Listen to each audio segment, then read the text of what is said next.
বাৰ্ষিক অধিৱেশন আৰু আজি অধিৱেশনৰ ইতিমধ্যে প্ৰথমৰ কাৰ্যসূচী আৰম্ভ হৈছে আৰু ইতিমধ্যে মুকলি সভা আৰম্ভ হৈছে আৰু ইয়াৰ পিছতে প্ৰতিনিধি সভা আৰু বিষয় বাছনি সভা হ'ব আৰু বিষয় বাছনি সভাত আমি আগত দিনত কেনেধৰণৰ কাৰ্যসূচী গ্ৰহণ কৰিম নিশ্চয় বিস্তৃতভাৱে ইয়াতে আলোচনা কৰা হ'ব।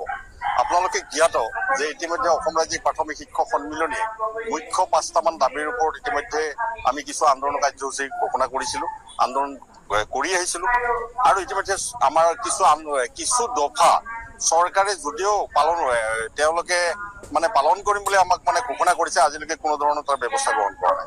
বিশেষকৈ প্ৰধান শিক্ষকৰ পদৰ ক্ষেত্ৰত যোৱা জুলাই মাহতে তেওঁলোকে কেবিনেটে সিদ্ধান্ত গ্ৰহণ কৰা বুলি ইতিমধ্যে প্ৰচাৰ মাধ্যমৰ যোগে জানিব পাৰিছো আৰু কেবিনেটত এই সিদ্ধান্ত গ্ৰহণ কৰিছে যে অসমৰ প্ৰাথমিক বিদ্যালয়সমূহত প্ৰধান শিক্ষকৰ পদ প্ৰদান কৰা হ'ব।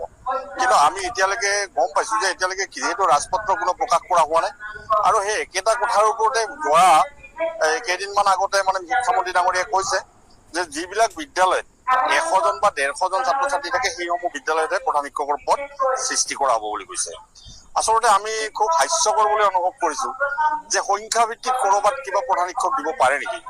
গতিকে সেইকাৰণে অসম চৰকাৰলৈ আমি আহ্বান জনাইছো যে তেওঁলোকে স্থিতি স্পষ্ট কৰক আৰু অতি সোনকালে তেওঁলোকে জুলাই মাহৰ ভিতৰত যদিহে প্ৰধান শিক্ষকৰ পদ সৃষ্টি নকৰে তেতিয়াহ'লে আমাৰ আগষ্ট মাহৰ পৰা আমি ধাৰাবাহিক এক আন্দোলন কাৰ্যসূচী ঘোষণা কৰিম।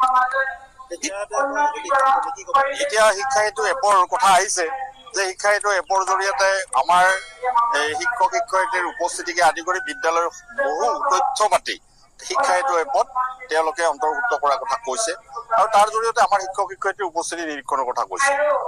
কিন্তু আচৰিত কথা যে শিক্ষা সেতু এপৰ নামত এপটোক আমি কোনো বিৰোধিতা কৰা নাই। শিক্ষা সেতু এবং অসম ৰাজ্যিক প্ৰাথমিক শিক্ষক সন্মিলনীয়ে আমি স্বাগতম জনাইছো। কিন্তু শিক্ষা সেতু এপৰ নামত বিদ্যালয়সমূহত যিটো টেবলেট প্ৰদান কৰা হৈছে এই টেবলেটটোৱে আমাৰ বিভিন্ন অঞ্চলত হয় নেটৰ অভাৱতে হওক বা টেবলেটটোৰ একেবাৰে নিম্নমানৰে হওক বা আমাৰ চাৰ্ভাৰ ডাউনৰ কাৰণে হওক যে বিদ্যালয়ত যেতিয়া শিক্ষক শিক্ষয়িত্ৰী গৈ পায় তেতিয়া তেওঁলোকে সময়ত উপস্থিতি দিব নোৱাৰে আৰু ইতিমধ্যে অসমৰ শিক্ষামন্ত্ৰী ডাঙৰীয়া আৰু অসমৰ মাননীয় মুখ্যমন্ত্ৰী ডাঙৰীয়াই এনেধৰণে ঘোষণা কৰিছে যে একাংশ শিক্ষক শিক্ষয়িত্ৰী পলমকৈ বিদ্যালয়লৈ যায় আৰু সোনকালে বিদ্যালয়ৰ পৰা আহে।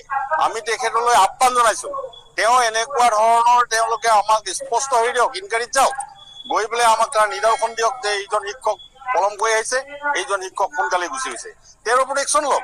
আমি অসম ৰাজ্যিক প্ৰাথমিক শিক্ষক সন্মিলনী কেতিয়াও তেওঁলোকক কোৱা নাই যে তেনেধৰণৰ শিক্ষক শিক্ষয়িত্ৰীক তেওঁলোকক আমি বচাবৰ কাৰণে আমি কেতিয়াও আগবাঢ়ি নাযাওঁ।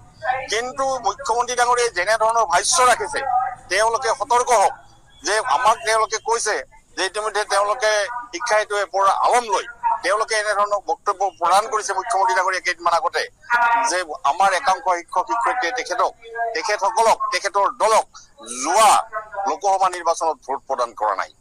কি হাস্যকৰ কথা। তেওঁ এজন অসমৰ মালিক, যিটো গোপনীয়, য'ত এটা ভোট প্ৰদান কৰাৰ ক্ষেত্ৰত যিসকল ব্যক্তি তাত ভোট প্ৰদানৰ ক্ষেত্ৰত ডিউটিত থাকে তেওঁলোকৰ কিবা কাৰণত যদি সেই ভোটৰ ক্ষেত্ৰত কোনোবাই কিবা তথ্য গম পায় তেতিয়াহ'লে সেইজন ব্যক্তিৰ ওপৰত কিন্তু একশ্যন লোৱা হয়। কিন্তু অসমৰ মাননীয় মুখ্যমন্ত্ৰী ডাঙৰীয়াই কেনেকৈ জানিব পাৰিলে যে ৩০% শিক্ষক শিক্ষয়িত্ৰীয়ে ভোট প্ৰদান কৰা নাই।